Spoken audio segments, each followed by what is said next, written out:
गुरु प्यारी साध संगत जी, बड़े प्यार से कहिए धन निरंकार जी। साध संगत जी, आज के टॉपिक का नाम है सद्गुरु। साध संगत जी, आधुनिक समय में पारंपरिक तौर पर गुरु को शिक्षक के रूप में स्वीकार किया जाता है। इसीलिए शिक्षक के साथ आज वे सभी मूल्य एवं आदर्श जुड़े हुए हैं जो किसी समय गुरु के साथ जुड़े हुए थे। आधुनिक समय में शिक्षा प्रणाली का अप्रत्याशित विकास हुआ है। इसका रूप स्वरूप पूर्णतया बदल गया है। आज शिक्षा के क्षेत्र में शिक्षण की विभिन्न विधियां हैं। इन विधियों के माध्यम से शिक्षार्थी को विभिन्न विषयों की जानकारी देकर उसे पढ़ा लिखा दिया जाता है। आज यह आवश्यक नहीं कि एक पढ़ा लिखा व्यक्ति ज्ञान विज्ञान का पूर्ण ज्ञाता हो, विषयों में प्रवीण हो, विषयों के मूल्यों एवं आदर्शों को समझकर विषय के मर्म का ज्ञाता हो। उसे पुस्तकीय अथाह जानकारी हो सकती है, परंतु आवश्यक नहीं कि वास्तविक ज्ञान भी हो। वास्तव में गुरु का भावार्थ है अविद्या को दूर करने वाला। विद्या का अर्थ वर्णमाला या व्याकरण की जानकारी नहीं होता। शिक्षा शास्त्री और विद्यार्थी का नाता किसी प्रकार भी गुरु और शिष्य का नाता नहीं माना जा सकता, क्योंकि भाषा की जानकारी और चीज़ है और उसके मर्म का ज्ञान कुछ और। गुरु जिस अविद्या को दूर करता है वह निरक्षरता नहीं, विद्या अक्षर ज्ञान नहीं बल्कि अक्षर सह ज्ञान है। गुरु वर्णमाला के स्वर और व्यंजनों की जानकारी को नहीं सिखाता, बल्कि उन अक्षरों का मूल सिद्धांत समझाता है। गुरु की शिक्षा अक्षरों का मूल भाव समझाना है, केवल उनके लिए लय और नाद की जानकारी देना नहीं। सत्संगत जी, हमारी प्राचीन शिक्षा प्रणाली में किसी एक विषय की जानकारी देना ही गुरु का मूल्य उद्देश्य नहीं था। गुरु का उद्देश्य अपने शिष्य को पूर्ण ज्ञान देना था। तब भी ज्ञान की विभिन्न शाखाएं होती थी, जैसे रण कौशल, नीति न्याय, हवन यज्ञ, तंत्र मन इत्यादि। इन विषयों के ज्ञाता मर्मज्ञ गुरु कहे जाते थे। इस परंपरा में गुरु की हमारी पौराणिक इतिहास में एक लंबी श्रृंखला है। इसके अतिरिक्त उस समय ऋषि मुनियों का भी वर्ग था। जैसे आज हमारे समाज में समाज सुधारक, विचारक, दार्शनिक, चिकित्सक इत्यादि बुद्धिजीवियों का वर्ग है। आज ये बुद्धिजीवी वर्ग सम्मानित किए जाते हैं। उनमें जिसका विषय सत्य था, जिस महान विभूति ने इस सत्य के विषय को समझाया, अर्थात सत्य का ज्ञान दिया, उसे सद्गुरु की उपाधि से विभूषित किया गया। दूसरे शब्दों में, जितने रहस्य हैं उनकी खोजबीन करके जिन्होंने अपने शिष्यों को उनकी वास्तविक जानकारी दी, उन्हें केवल गुरु ही कहा गया। जबकि सत्य के रहस्य से पर्दा उठाने वाले को सद्गुरु जैसी उच्चतम उपाधि से सम्मानित किया गया।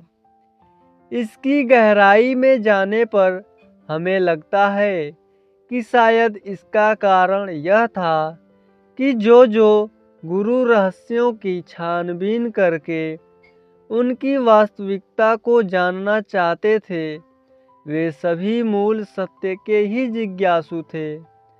सभी ब्रह्मांड में छिपे सत्य को तलाश करना चाहते थे, परंतु जो विषयों के निरीक्षण में ही लगे रह गए, उनकी तह तक जाने में ही अपनी सफलता मानकर रह गए। अपनी खोज को सीमित कर दिया, वे गुरु कहलाए। जिस विभूति ने अपनी जिज्ञासा बनाए रखी और अंततः सत्य का ज्ञान प्राप्त किया और उसे अपने शिष्यों पर खोला, मेरे विचार में उसे सतगुरु नाम से सुशोभित किया गया। यहाँ यह बात भी ध्यान देने योग्य है कि ब्राह्मण का मूल तो सत्य है, इसे ही ब्रह्म कहा जाता है। इसीलिए जो लोग प्रकृति के किसी भी अंग की खोज कर रहे थे, वास्तव में उन सबको इस मूल सत्य तक पहुंचना चाहिए था, परंतु वे मार्ग में ही रह गए। इसका कारण शायद यह रहा हो कि ब्रह्मांड इतना सुंदर और आकर्षक है कि इसके मोह में फंस जाना स्वाभाविक था। सत्य के मार्ग में आने वाली उपलब्धि इतनी लुभायमान है कि मानव का उसमें खो जाना कोई आश्चर्यजनक बात नहीं। जिन 5 तत्वों से यह सृष्टि बनी है, उनका संबंध मानव शरीर से इतना गहरा है कि मनुष्य इनके संपर्क में आकर अपने आप को स्वतंत्र नहीं कर पाता। जीव की दशा इससे भी अनोखी है। वह अपने मन के संकल्प विकल्प से बुद्धि और चित्त जैसे मित्रों के बहकावे में आकर इंद्रियों के क्षणिक सुख को भोगता हुआ इतना मस्त हो जाता है कि अपना मूल निशाना भूल जाता है और बार बार इन इंद्रियों के सुख को भोगने की लालसा में फंसा रहता है। उसे जब कोई इन शारीरिक इंद्रियों के सुखों को और लंबा करने में सहायक दिखाई देता है, तो वह उसे ही अपना इष्ट मानकर उसे की पूजा करना शुरू कर देता है।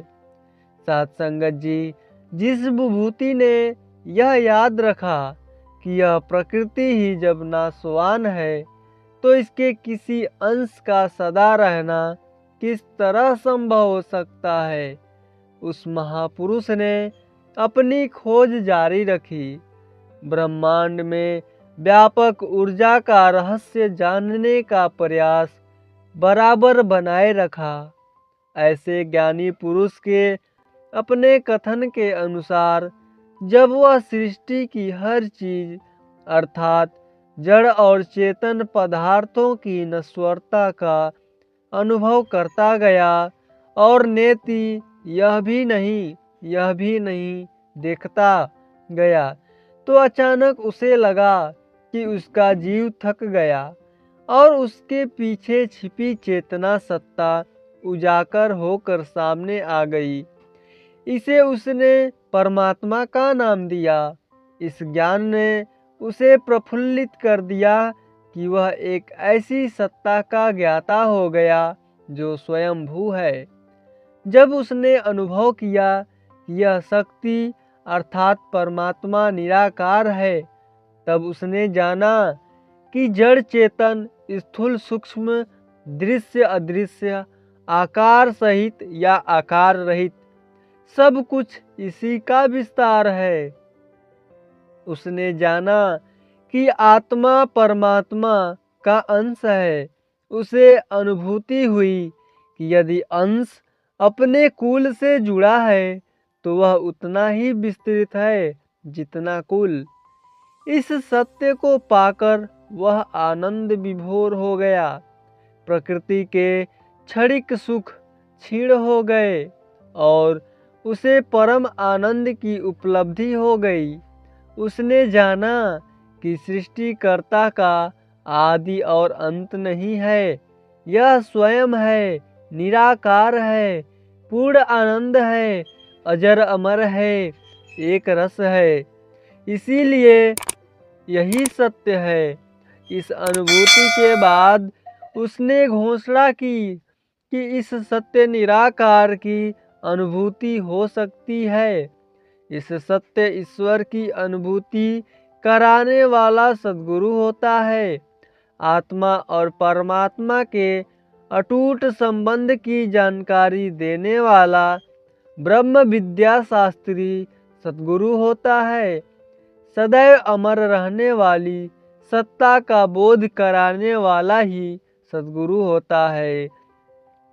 अतः स्पष्ट है कि गुरु और सद्गुरु का अंतर शरीरों का नहीं, पढ़ाई का नहीं, बल्कि सत्य और असत्य का है, सार और असार का है।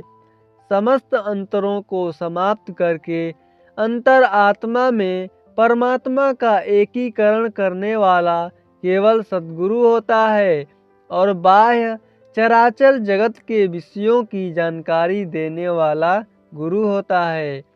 सत्संगत जी, इस संदर्भ में यह विचारणीय है कि आज के युग में गुरु शब्द का अवमूल्यन क्यों हुआ है। गुरु परंपरा का गुरुडम के विरोध की आड़ में अनादर क्यों होता है। इसका कारण यह भूलना है कि सभी गुरु किसी विशेष विषय सामग्री के गुरु हैं, अतः उन्हें अपने अपने विषय के क्षेत्र तक सीमित रहकर विचार व्यक्त करना चाहिए। विज्ञान से अनजान व्यक्ति अगर वैज्ञानिक तथ्यों पर कुछ अधिकार पूर्वक करना चाहेगा तो वह अनर्गल प्रलाप ही होगा। अगर वह फिर भी अपनी बात पर हठ करे तो अंततः उसकी हंसी ही होगी। विडंबना तो यह है कि विषय विशेष के गुरुओं ने सत्य के विषय में भी अपनी व्याख्यान दे डाली। फलस्वरूप जहाँ शिष्यों के अंधविश्वासी बनने का कारण बने, वहीं स्पष्टवादी ज्ञानी लोगों ने इनके झूठ का पर्दा उठाने का भरपूर प्रयास किया। सत्संगत जी, इसी विरोध ने उन गुरुओं में जिद उत्पन्न की और वे अपने सम्मान की रक्षा में अभिमानी बन गए। शिष्यों पर अपनी पकड़ मजबूत रखने के लिए उन्होंने कई प्रकार के पाखंड कर्मकांड के नाम पर प्रचलित कर दिए। दूसरी ओर वैज्ञानिकों की नित्य नई खोजों ने भी उनके ढोल की पोल खोलने में योगदान दिया। उन्होंने तर्क से सिद्ध किया कि कर्मकांड की परंपराओं का धर्म से कोई संबंध नहीं है। तत्वदर्शियों ने सावधान किया कि तुम धर्म के नाम पर प्रकृति पूजक बनते जा रहे हो। स्थूल शरीरों को स्वस्थ रखने वाले कर्मों का ईश्वर से कोई संबंध नहीं है। इनसे तुम परमात्मा की अनुभूति नहीं कर सकते हो। हाँ, इतना तो जरूर है कि तुम इनसे प्राकृतिक लाभ उठा सकते हो। फलस्वरूप लोगों में कर्मकांड की प्रचलित क्रियाओं से असंतोष बढ़ने लगा, उनका विश्वास डोलने लगा। आज हम जिन्हें नास्तिक कह रहे हैं, वे वास्तव में यही प्रकृति पूजक हैं। इसका लाभ यह भी होता है कि कुछ जिज्ञासुओं की जिज्ञासा और बढ़ती चली गई। वे निराकार ईश्वर की अनुभूति के लिए और अधीर हो गए। वे इन गुरुओं में किसी ऐसी विभूति को खोजने लगे जो सत्य का साक्षात्कार करा दे। इन निराश और हताश जिज्ञासुओं की उत्सुकता ने उन्हें तलाश जारी रखने की प्रेरणा दी और इसी प्रकार कई जिज्ञासु सद्गुरु की शरण पाने में सफल हो गए। उन्होंने दूसरों को चेतावनी दी कि जब तक सत्य पुरुष की शरण नहीं मिलेगी, ब्रह्म ज्ञान नहीं पा सकोगे। ब्रह्म ज्ञान और आत्मदर्शन सतगुरु से होता है। जो विभूति इस अध्यात्म की शिक्षा दे, जो आत्मा का निज स्वरूप परमात्मा बता दे, उसे ही सतगुरु कहते हैं।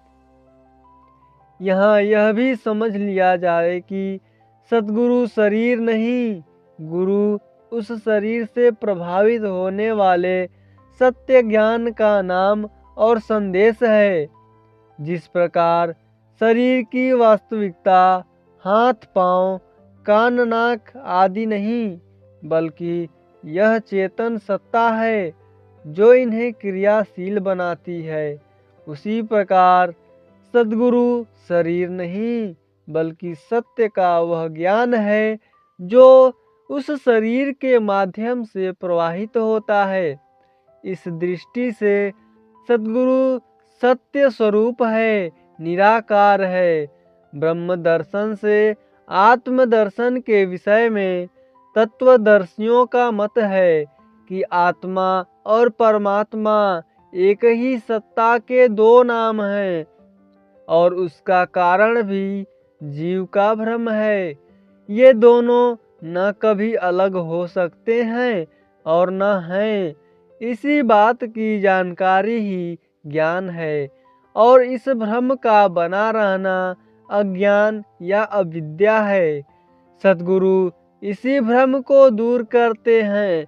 वे समझाते हैं कि सागर और उसमें उठने वाला बुलबुला एक ही होते हैं, भिन्न भिन्न के वे दिखाई देते हैं, अन्यथा सागर और बुलबुला एक ही हैं। बुलबुला बनने के लिए सागर को कोई स्थान रिक्त नहीं करना पड़ता, वह बने तो भी सागर ज्यों का त्यों रहता है, वह मिटे तो भी सागर में कुछ कमी ज़्यादा नहीं होती। इसी प्रकार इस परमात्मा में जब 5 तत्वों का मिश्रण होता है तो उसको जीवात्मा की संज्ञा दे दी जाती है। तत्वों की परिवर्तनशील प्रकृति का बोध होने पर जिज्ञासु परमात्मा का ज्ञान पा लेता है। उसे पता लग जाता है कि प्रकृति के प्रभाव से प्रेरित होकर ईश्वर के किसी अंग का अलग नाम रख लिया है, परंतु वास्तव में वह ईश्वर ही है और एक ही रहेगा। साथ संगत जी, आत्मा की चेतना जीव को कार्यरत करती है। जीव जड़ सूक्ष्म शरीर द्वारा कई योग्य अयोग्य कर्म करता है, उसमें संकल्प विकल्प उठते रहते हैं। अपनी लालसाओं की पूर्ति के लिए जीव आवागमन के चक्कर काटता है। ऐसी दशा में उसका संबंध परमात्मा से कैसे जुड़ा रह सकता है, जबकि ईश्वर निर्विकार, निर्गुण, निर्लिप्त और एक रस है। जिन पर सद्गुरु की कृपा हो जाती है वे इन भ्रांत धारणाओं से भ्रमित नहीं होते। गुरु कृपा से वे इस शंका का समाधान पानी और उसी से बनी तथा उसी में पड़ी बर्फ के उदाहरण से करते हैं। बर्फ का रूप गुण जल से भिन्न होता है। बर्फ उठाई जा सकती है, जल से अधिक ठंडी होती है, अलग रखी जा सकती है और ठोस होती है, परंतु इससे इनकार नहीं किया जा सकता कि यह जल ही है, उसमें पड़ी हो या बाहर रखी हो। साथ संगत जी, वह जल ही है। जिस जल में पड़ी हो उसमें कोई कमी या अधिकता उस बर्फ के कारण नहीं होती। इसी प्रकार आत्मा और परमात्मा का संबंध है। जिस प्रकार जल में वायु का कोई रूप गैस इत्यादि उसकी तरलता को ठोस बनाकर उसका रूप और स्वभाव बदल देता है, इसी प्रकार प्रकृति के इस परमात्मा के विस्तार में अपना रंग भरकर इसे जीव रूप में भिन्न स्वभाव दे देती है। वास्तव में यह ईश्वर ही होता है और परमात्मा का विस्तार ही होता है। साथ संगत जी, इन समस्त शंकाओं का निवारण करके ब्रह्म, प्रकृति, जीव और ईश्वर इत्यादि सूक्ष्म, अति सूक्ष्म रहस्यों से पर्दा उठाकर निराकार ब्रह्म की अनुभूति कराकर जिज्ञासु को परम सत्य से जोड़ने वाला सद्गुरु ही होता है। साथ संगत जी, बड़े प्यार से कहिए धन्य निरंकार जी।